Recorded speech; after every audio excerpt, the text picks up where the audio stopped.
Hello there, welcome to my channel. My name is Kristen. Here I like to talk about social and cultural issues, usually through the lens of public figures and popular media, but not always. Sometimes I do change it up. Today's video is going to be about the AT&T girl. A lot of things happened on the internet in 2020 because a lot of us were at home. One thing that really stood out to me, and maybe to some of you, was what happened to the AT&T girl. That's probably how you know her. She has a name, but you know. On August 23rd, 2020, the AT&T girl went live on Instagram, and she seemed really upset. She was begging people to stop harassing her and to care about her feelings. And it was really hard to watch because the people in the comments absolutely did not care. In fact, her sharing that she was upset by the harassment she received only increased the harassment. And what was this harassment about, you might ask? Well, she's a woman, so you can probably guess. It was about her body and how much they liked it. So that's what this YouTube video is going to be about today. We're going to be talking about the AT&T girl and why she's so much more than the AT&T girl, and how she took this really painful online harassment that she received and found a way to overcome it. First things first, her name is not the AT&T girl. Her name is Milana Vayntrub. She was born in 1987 in Uzbekistan, the former USSR. Her family is Jewish, and they faced discrimination in their home country. And so in 1989, when she was just 2 years old, they fled Uzbekistan for California, where they were able to stay with some family friends in Los Angeles. I believe they settled in West Hollywood eventually. By age 5, she was acting. In an interview, she recalled her first acting role being for a phone commercial, but that role was uncredited, so I could not verify it with IMDb. She also did Barbie commercials as a child. She says that as a kid, her parents knew that she could be good at acting because she was very outgoing, and she loved to imitate the characters that she saw on TV. So she showed a talent for acting even before she really even knew what acting was, probably. Her first non-commercial based role was for 3 episodes of the television show ER in the year 1995. She also appeared on 3 episodes of Days of Our Lives. In 2001 and 2002, she actually appeared in a few episodes of Lizzie McGuire. And she was in a lot more roles than just that. I'm not going to read her IMDb page for you, but you can trust me, she did have quite a few roles as a child actor. You know, it wasn't any Full House thing or anything like that. You know, it's not like she was on a long-running series that people know about as a main character.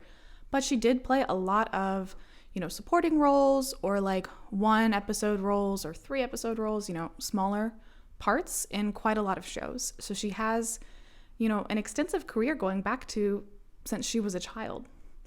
She said in an interview that in middle school and high school, she kind of stopped acting because she felt like she needed to look for something more realistic to do when she grew up, which, like, just as a side note, isn't that sad to think of like a middle schooler feeling like they have to choose a more realistic job? Like, you're a middle schooler, you should be able to do what you love. That just says a lot about our priorities as a society and what we push on kids, and the ways that we support people and maybe don't support them. But she did find her way back to acting.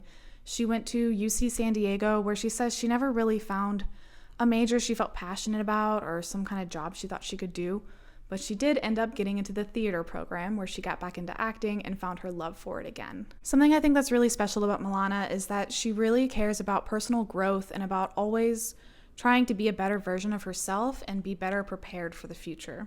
She's quoted as saying, and I might paraphrase a little bit for clarity, but she said, "I'm about growing in my experiences and from my experiences, knowing that everything that comes to me is really just preparing me for the next thing."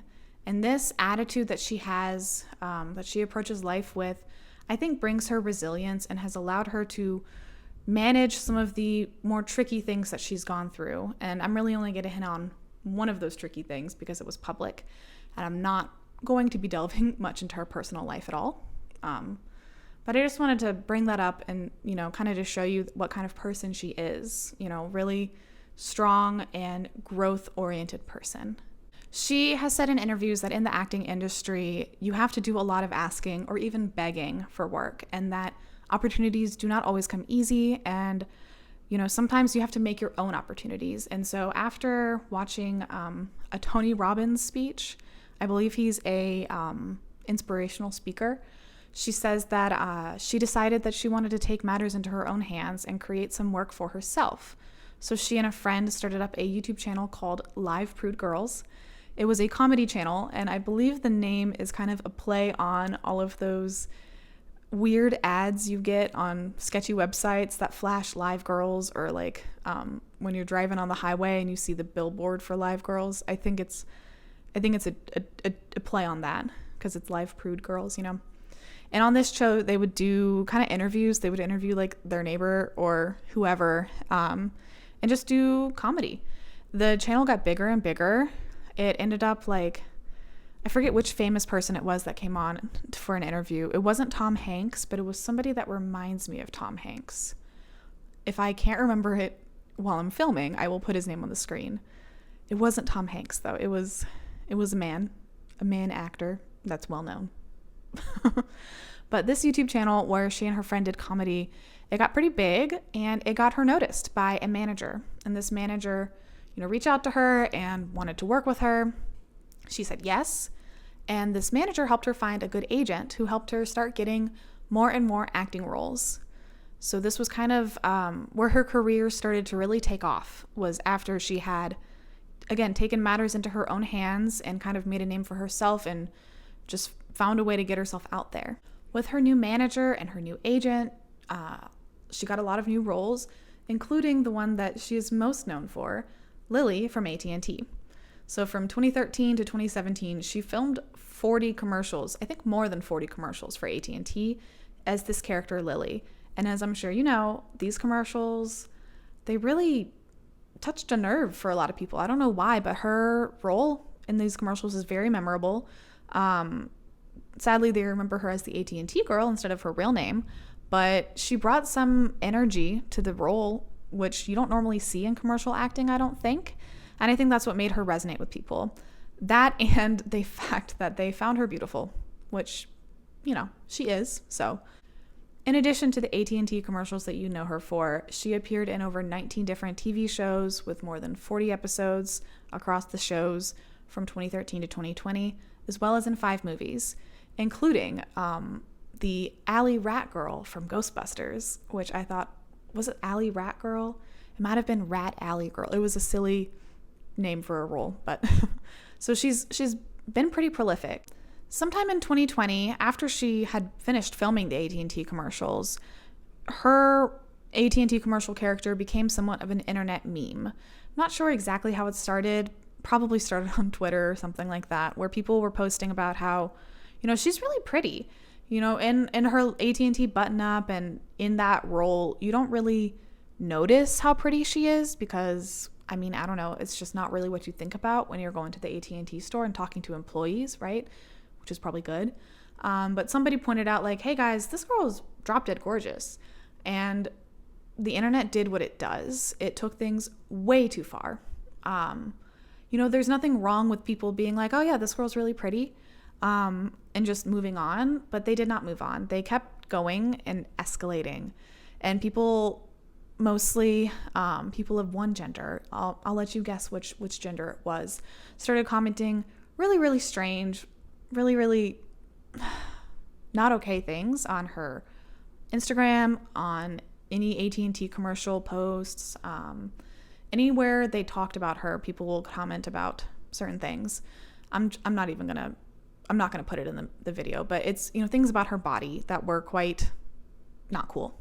And as this, trend of like, let's say the grossest, creepiest things about the AT&T girls we possibly can continued on, AT&T did the worst possible thing. Instead of, just deleting comments, blocking certain words, blocking comments, reporting users, things like that, AT&T responded in like a very brand Twitter type of way. I believe one of the responses I saw was, her mom reads these comments and her mom is going to talk to your mom about the things that you're saying, which is like, I don't know, a really bizarre way to respond to one of your actors being harassed, frankly.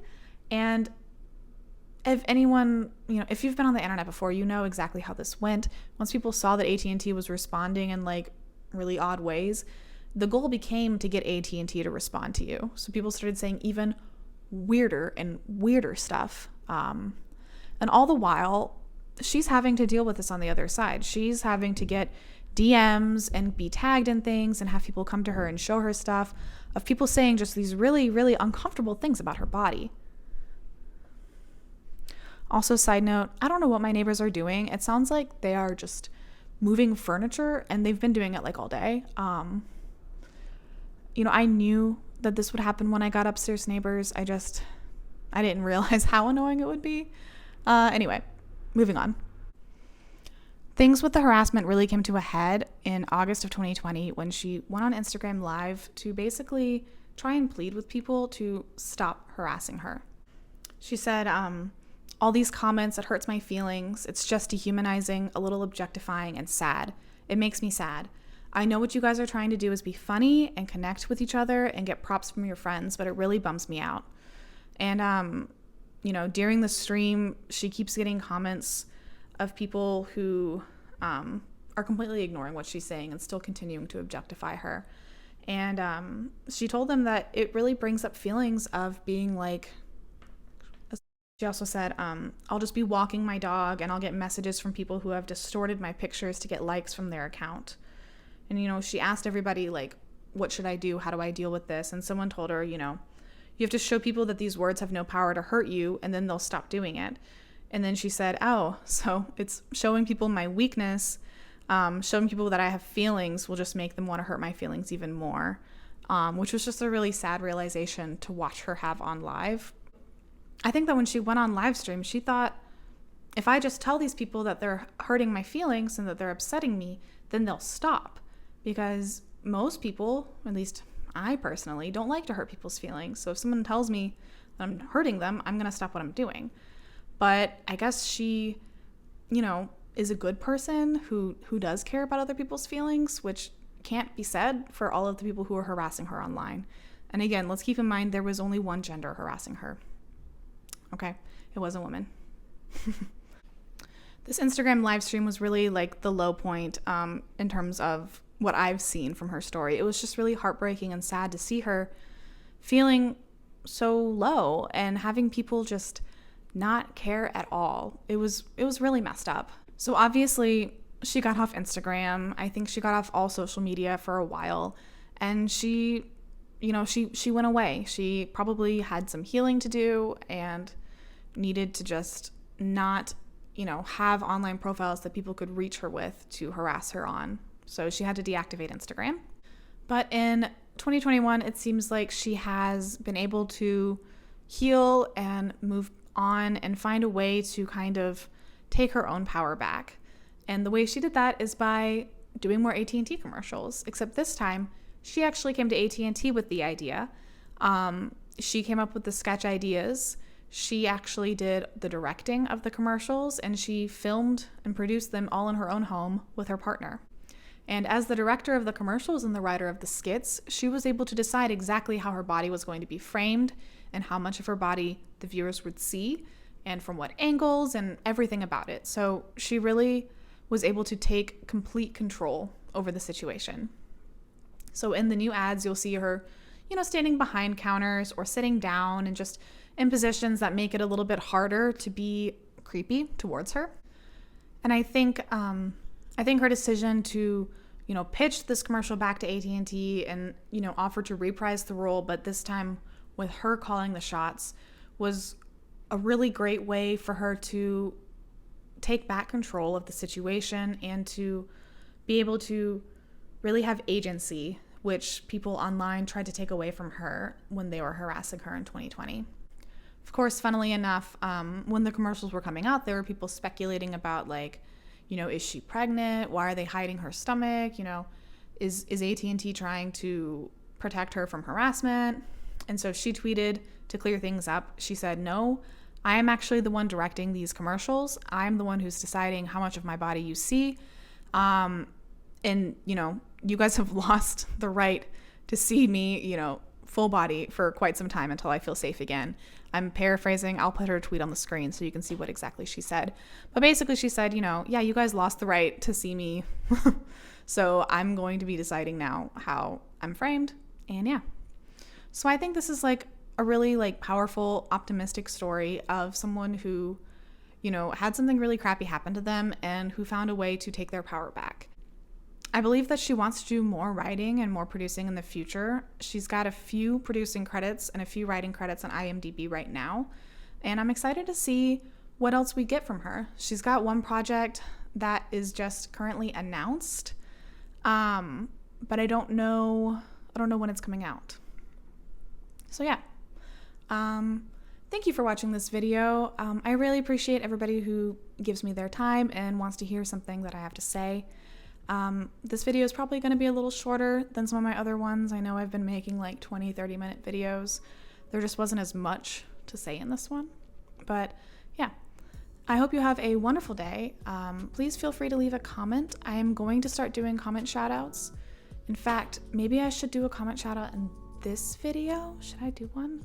Before I wrap up this video, I would like to do a comment shoutout. I said in my last video that I think I'm going to start doing them, so here I am following through. Today's comment shout out comes from Megan Liu on my Gabby Hannah is the main character video, where she said, or they, I'm not sure, I've accepted my fate that I'm probably extra number 100 that walks in the background. Me too, Megan. I think we could all do to understand that we are all just extras in other people's lives. I think that is sometimes good to remember.